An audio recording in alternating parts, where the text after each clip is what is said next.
Hello everyone, welcome to Mr. Classes. So today our topic is fractions in lowest term or in simplest form. जैसे कि कल का जो method था कि how to check whether an how to check whether a fraction is equivalent और not, जैसे कि यहाँ पर एक क्वेश्चन भी दिया गया, check whether the given fraction are equivalent और नॉट, जिसमें हमने दो मेथड पढ़े थे, जिसमें हमने एग्जांपल लिया था 3/7 और 21/9 का, नहीं सॉरी 3/7 एंड 9/21 का। तो इसको निकालने के लिए दो तरीके दिखाए गए थे कि 3 को 21 से मल्टीप्लाई करो, फिर 7 को 9 से मल्टीप्लाई करो, अगर सेम आता है तो वो होता है। और दूसरा मैथड मैंने बताया था कि स्टैंडर्ड फॉर्म निकाल लो। तो फिर बहुत लोगों का डाउट होगा कि स्टैंडर्ड फॉर्म क्या होता है, तो उस पर भी आज एक वीडियो है, fraction in lowest term. Standard form, simplest form और लोवेस्ट टर्म तीनों एक ही चीज है, कंफ्यूज नहीं होना है। अब ये होता क्या है इसे देखते हैं।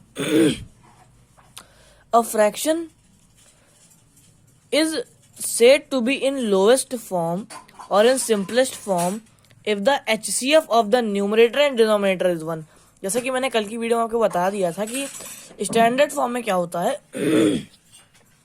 अगर हम अपनी भाषा में समझें तो जो नंबर्स कटते नहीं हैं और नहीं कटते हैं, जैसे 3/7 है, तो इसमें कोई कॉमन फैक्टर ऐसा नहीं है जो कि इन दोनों को कैंसिल कर सके सिवाय 1 के।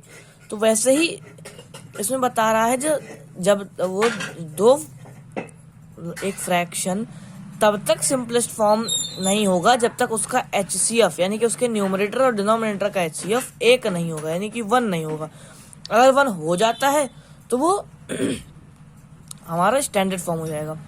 अब यहाँ पर एक एग्जाम्पल भी दिया गया है जिसमें बताया गया है, so that the fraction 25/36 is in the lowest term.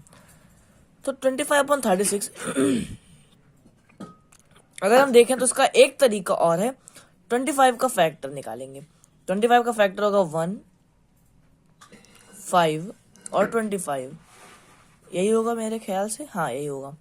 और अगर 36 का फैक्टर निकालें हम तो 1, 2, 3, 4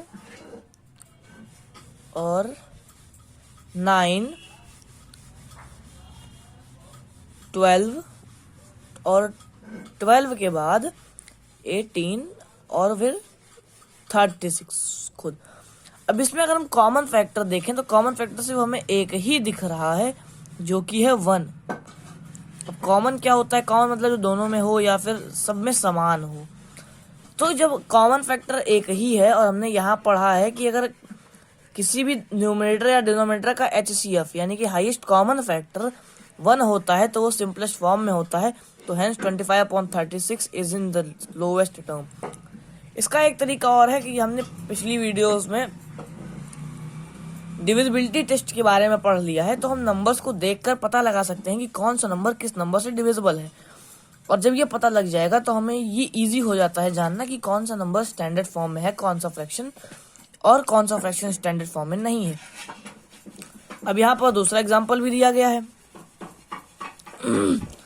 अब एक क्वेश्चन है, 49/35 ये स्टैंडर्ड फॉर्म में है, यस और नो।